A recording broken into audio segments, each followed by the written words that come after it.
So there was a lot of excitement when this council was elected. It's all women, it is young, it is diverse.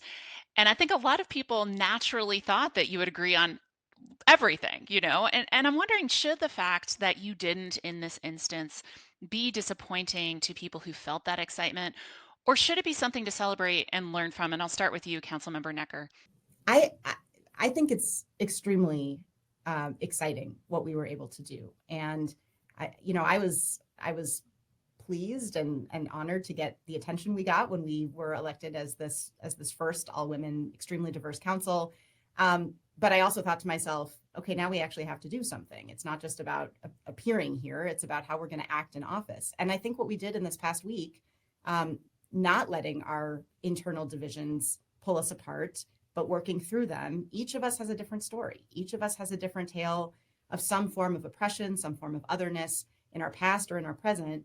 And we were able to model that kind of productive disagreement towards what I consider to be a constructive end that, as I said last week, I hope that we can model for our whole community, and others can follow.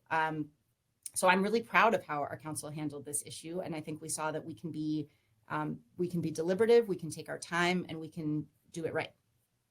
Councilmember Johnson, same question. Should the fact that you didn't naturally agree in this situation be something that people should feel disappointed about, or is it something to celebrate? Yeah, I think, it is something that people should celebrate. I also think they shouldn't be surprised. And so I think in that piece where I'm just like, that's my whole point is when we were elected, and also sworn in, I think for folks, we've all individually, and we've been saying this, we've all individually held our own campaigns. We represent a different constituency. We don't have like the same anything really, like when we're coming through, we have a lot of unity in being women. We are an all-woman council. We all come from backgrounds that have been historically marginalized. We do have a lot of similarities. Some of us have similar professions, so there are lived experience pieces that are really relevant to a lot of us. However, we are our own individual person. We have our own individual election certificate, and we will have differences. We will have political platforms that are important to us and things that are related to our individual wards and how we see our public service with our city and with our constituents.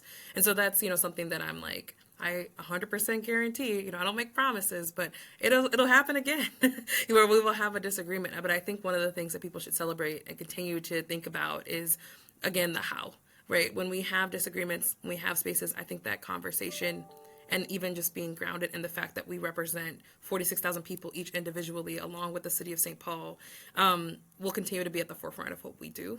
And so, guarantee we're going to have disagreements again. I hope that's something that's not disappointing. And if it is to our St. Paul residents, I hate to pop the bubble for you, but I think we're in a space where will be continuing as newly elected, and for some of us, including Councilmember Noecker, who is the longest serving council member, like even with that, right, she's been here for 8 years. We have other council members. All of the other council members have been here for less. So we're figuring it out.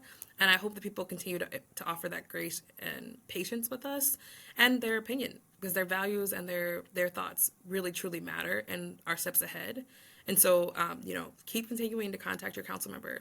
Keep continuing to, hold us to the standards that you want to, but please don't make them unrealistic. And the fact that you think that we won't disagree in the future, we will.